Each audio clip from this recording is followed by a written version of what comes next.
मुंबई की भीड़भाड़ और चमक धमक के बीच एक झोपड़पट्टी में रहने वाला 14 वर्षीय अर्जुन अपने पिता के साथ एक निर्माण स्थल पर काम करता था। उसके पिता एक मजदूर थे जो रोज सुबह 4 बजे उठकर ईंटें ढोते थे। अर्जुन स्कूल के बाद अपने पिता की मदद करता और रात को थक कर सो जाता, पर अर्जुन अलग था। जब बाकी बच्चे खेलने जाते, वो छत पर बैठकर सपने देखता था। सपने एक बड़े इंजीनियर बनने के, एक ऐसी जिंदगी जीने के जो उसकी झोपड़ी से कहीं आगे हो। एक दिन स्कूल में एक एनजीओ ने करियर सेशन रखा।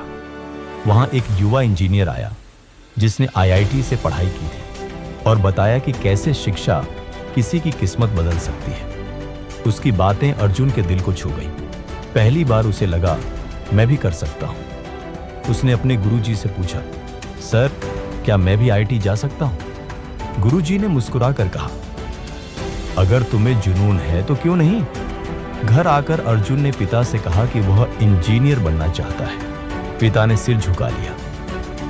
बेटा, हमारे पास 2 वक्त की रोटी मुश्किल से आती है, तुम बड़े सपने क्यों देखते हो? पड़ोसी ताना मारते, मजदूर का बेटा इंजीनियर बनेगा। हंसी आती है। कभी कभी अर्जुन खुद भी डर जाता था, क्या वाकई वो कर पाएगा?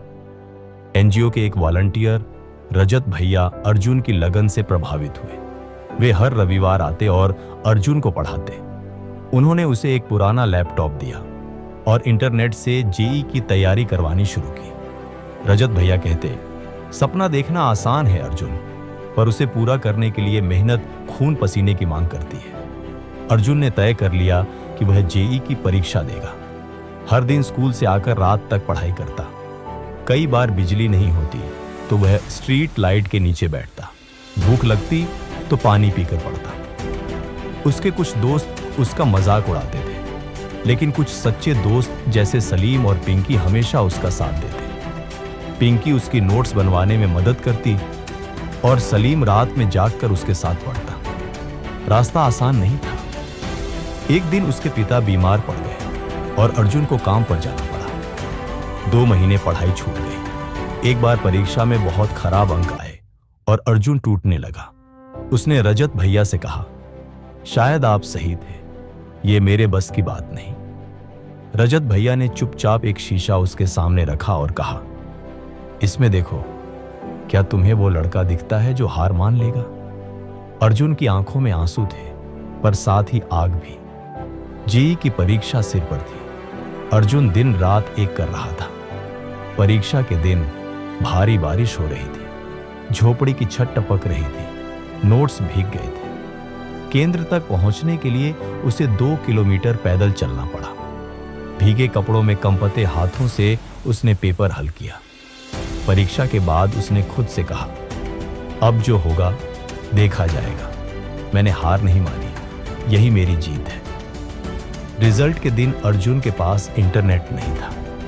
रजत भैया उसे साइबर कैफे ले गए। स्क्रीन पर लिखा था, congratulations, you have qualified for IIT Bombay.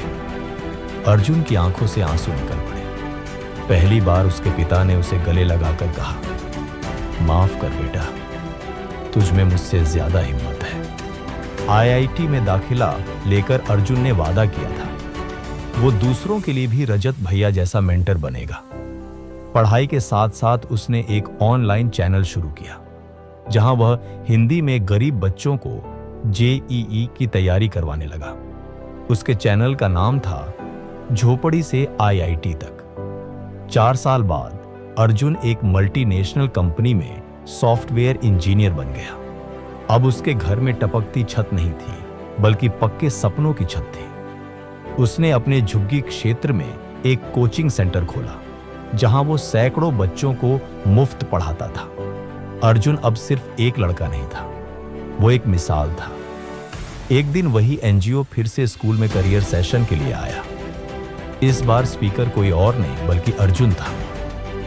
उसने बच्चों से कहा, मैं एक श्रमिक का बेटा हूं, कभी स्ट्रीट लाइट के नीचे पढ़ता था।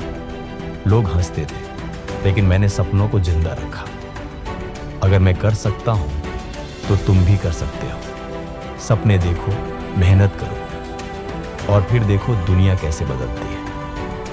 पूरा स्कूल तालियों से गूंज उठा। यह थी एक सपने देखने वाले की कहानी, संघर्ष से सफलता तक।